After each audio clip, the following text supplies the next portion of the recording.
Hello everyone. ഞാനിന്നൊരു video ചെയ്യാമെന്ന് വിചാരിച്ചു. ഞാൻ അത്ര സോഷ്യൽ മീഡിയയിൽ അത്ര ആക്റ്റീവോ ഒരു വ്ളോഗറോ അല്ല. എന്നാൽ പോലും എനിക്കൊരു വിഷയത്തിനെ പറ്റി സംസാരിക്കണമെന്ന് ഓർത്തു. കഴിഞ്ഞ ദിവസം ഞാൻ എൻ്റെ ഫാമിലീനായിട്ട് ഇരിക്കുമ്പോൾ അൺഎക്സ്പെക്റ്റഡ് ആയിട്ടൊരു വീഡിയോ അതിൽ കയറി വന്നു. ഇപ്പൊ ഞാൻ സോഷ്യൽ മീഡിയയിൽ എവിടെ എടുത്ത് നോക്കിയാലും ഈ വീഡിയോ ആണ് ആദ്യം വരിക.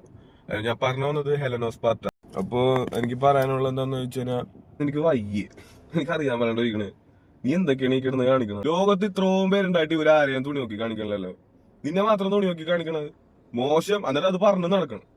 അത് നീ ഒരാളെ വിളിച്ചിട്ടാണ് എന്റെ തുണി നോക്കി കാണിച്ച് എന്ന് വിളിച്ച് നീ പറഞ്ഞാണെങ്കിൽ പിന്നെ പ്രശ്നമില്ല. ഇത് നീ കണ്ട ജനങ്ങളോടെല്ലാവിടെ നോക്കി കാണിച്ചെന്ന് പറഞ്ഞ നടക്കണം എന്ത് കാര്യത്തിന്? എന്നാ പിന്നെ നീക്ക് എല്ലാവരും പറയാണ്ട്, നീ ഇല്ലെങ്കിൽ നിനക്ക് വല്ല പരാതി ഉണ്ടെങ്കിൽ നീ സ്റ്റേഷനിൽ പോയി നേരിട്ട് കംപ്ലൈന്റ് ചെയ്യും. ഇത് സോഷ്യൽ മീഡിയ നിന്റെ മാത്രമല്ല, ഇത് ഇത്ര ചെറിയ പിള്ളേര് തുടങ്ങിയിട്ട് വലിയ ആൾക്കാർ വരെ കാണുകയാണ്. നിന്റെ ഒന്നല്ലേ നീ കല്യാണം കഴിഞ്ഞല്ലേ, നിന്റെ കുടുംബക്കാർ കാണൂലേ, നിന്റെ ചെക്കന്റെ വീട്ടുകാരാണൂലേ, അവരൊക്കെ കാണുമ്പോ നീ എന്താ ഇത് എന്നിട്ട് പറഞ്ഞ് പാടി നടക്കും. ചിലപ്പോ എന്റെ ഏജ് ആയിരിക്കും, ചിലപ്പോ എന്റെ സിസ്റ്ററിന്റെ ഏജ് ആയിരിക്കും. ഒരു റെസ്പെക്ട് ഉണ്ട്, മനസ്സിലായ? നിന്നെ കുറെ പേര് ഫോളോ ചെയ്യണല്ലേ, നീ ഒരു ഇൻഫ്ലുവൻസർ അല്ലേ. അപ്പൊ അവർക്ക് കൊടുക്കണ ഒരു മെസ്സേജ് എന്താണ്? നീ കുറെ തെറി പറഞ്ഞ് ഞാൻ ഇങ്ങനെ പറഞ്ഞു നടക്കണ ഇത് കണ്ടിട്ട് ആർക്ക് ഇത് കണ്ടന്റ് ആക്കേണ്ട എന്ത് വിഷയം ഇരിക്കണത്? ഞാനിത് ഫാമിലി ആയിട്ട് ഇരുന്ന് കാണുമ്പോഴാണ് ഇങ്ങനത്തെ കുറെ തന്നെ ഡിസ്ക്ലെയിമർ ഇട്ടിട്ട് സംസാരിക്കുന്നുണ്ട്. നീ എത്ര ഡിസ്ക്ലെയിമർ ഇട്ടിട്ട് സംസാരിച്ചാലും ഇത് പിള്ളേരുടെ അടുത്ത് എത്തൂല എന്നെന്താ ഉറപ്പ്? ഇപ്പൊ ചെറിയ പിള്ളേർക്ക് വരെ ഫോൺ ആക്സസ് ഉണ്ട്, എല്ലാവരുടെ കയ്യിലും ഉണ്ട് ഫോൺ.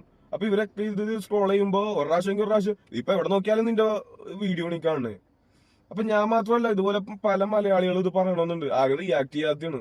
ഒരു ലേഡിയല്ലേ, പിന്നെ ആരും ഇതില് ഈ ചീത്ത കേസിൽ ഇവരാരും വന്ന് ഇടപെടയില്ല. എനിക്കിത് കണ്ടിട്ട് പറയാണ്ടിരിക്കാൻ തോന്നിയില്ല, അതുകൊണ്ടിട്ട് പറഞ്ഞു പോണാണ്, മനസ്സിലായ?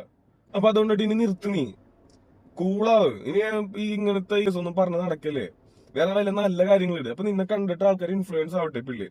അപ്പൊ റെസ്പെക്ട്ഫുള്ളി ഞാൻ പറഞ്ഞാണ്, നീ നിർത്ത്. ഭയങ്കര മോശമാണ് ഇങ്ങനെ പറഞ്ഞ്. അല്ലെങ്കിൽ ഇതിൽ നീ വലിയ റീച്ച് ആവാന്ന് വിചാരിച്ചാ എനിക്ക് അറിയില്ല, ചിലപ്പോ ഇത് ഇഷ്ടപ്പെടുന്ന ആൾക്കാരുണ്ടാവും. അപ്പൊ അത്രേ ഉള്ളൂ. ബൈ.